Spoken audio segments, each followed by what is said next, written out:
किसान साथियों, आज की वीडियो में हम गेहूं में एनपीके 05234 डालने का सही और वैज्ञानिक तरीका क्या है इसके बारे में चर्चा करेंगे। इसको डालने से फ़ायदा क्या मिलता है, इसके साथ हम क्या क्या मिला के डाल सकते हैं, ये तमाम जानकारी आपके साथ शेयर करने वाले हैं। तो पूरा वीडियो किसान साथियों अवश्य देखिएगा और चैनल को सब्सक्राइब नहीं किया है तो सब्सक्राइब करिए। अब जैसा कि सबसे पहले इसके बारे में जानते हैं आखिर ये होता क्या है। तो एनपीके 05234 एक घुलनशील उर्वरक होता है। इसका इस्तेमाल हम स्प्रे विधि से करते हैं, मतलब इसका हम फोलियर स्प्रे करते हैं, पत्तों के ऊपर हम इसका छिड़काव करते हैं। तो पहला तो ये कंफर्म हो गया कि इसका हम छिड़काव करते हैं। दूसरा ध्यान ये रखना है कि इसमें 52% फास्फोरस और 34% पोटेशियम पाया जाता है। अब आपके मन में एक सवाल ये होगा कि फास्फोरस बोला जाता है कि बुआई के समय डालना चाहिए जिससे जड़ों का विकास होता है, इस समय डालने से क्या लाभ मिलेगा। तो इस समय अगर आप इस समय जब बालियाँ निकलने वाली होती हैं तब हम इसका इस्तेमाल करते हैं। सबसे पहले समय जानते हैं।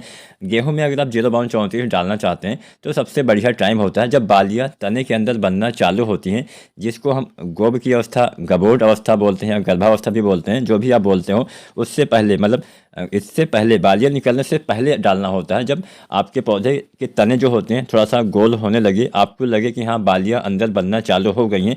अब यहाँ पे हम समय आपको नहीं बता पाएंगे क्योंकि बहुत सी वैरायटियाँ जल्दी तैयार हो जाती हैं और कुछ वैरायटियाँ देर में तैयार होती हैं। तो अगर हम बोल दें कि हाँ 70 दिन पे, 80 दिन पे ऐसा समय आ जाता है तो गलत हो जाएगा। 60 दिन पे ऐसा समय आ जाता है तो भी गलत हो जाएगा, क्योंकि हो सकता है आपके वहाँ पे समय देर में आए।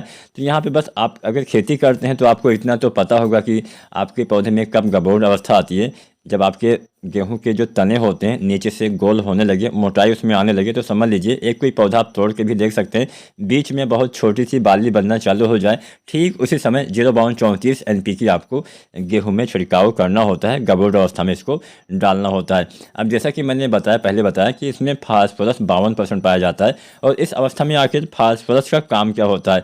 इस अवस्था में यानी बालियाँ बनने से पहले अगर आप फास्फोरस डालते हैं तो फास्फोरस का केवल जड़ों के विकास में ही काम नहीं होता, इसका एक दूसरा काम होता है ट्रांसपोर्ट का।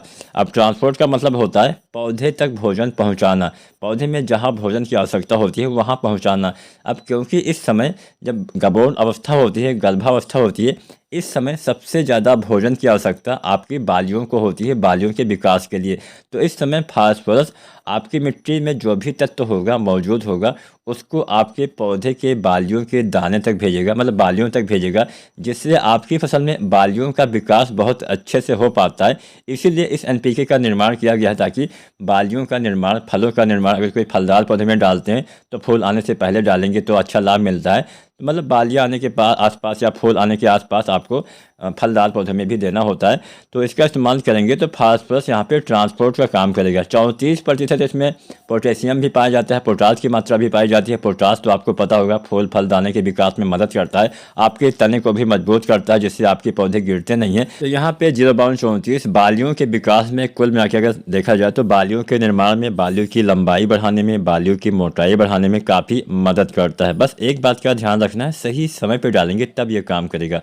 अब ऐसा ना कि हाँ आपके गेहूं में बालियाँ निकलना चालू होने लगी हैं तब आप डालेंगे तो कितना लाभ मिलेगा। इसका काम बालियों के निर्माण में अच्छे से मदद करना होता है। हालांकि बाद में भी कोई भी खाद डालते हैं तो काम तो अपना करती ही है, आपके बालियों में कुछ ना कुछ लाभ मिलेगा, लेकिन जितना मिलना चाहिए उतना तो नहीं मिलेगा। हमें किसी खाद का इस्तेमाल इसलिए नहीं करना है कि हमें कुछ लाभ मिले, हमें खादों का इस्तेमाल इसलिए करना है कि क्योंकि हमें उसका अधिकतम लाभ मिले।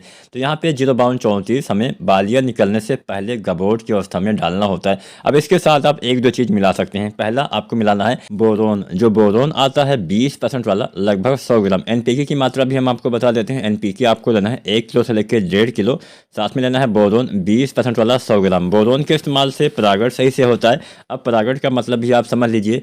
परागण हम उस प्रक्रिया को बोलते हैं जब आपके गेहूं में फ्लावरिंग होती है, फूल आते हैं, तो फूल से बीज के निर्माण में, यानी फूल से फल बनने के बीच वाला जो प्रोसेस होता है उसी में होता है परागण। मेल फीमेल फ्लावर्स के मिलाप से जो आपके दाने बीज का निर्माण होता है उसी को हम बोलते हैं परागण।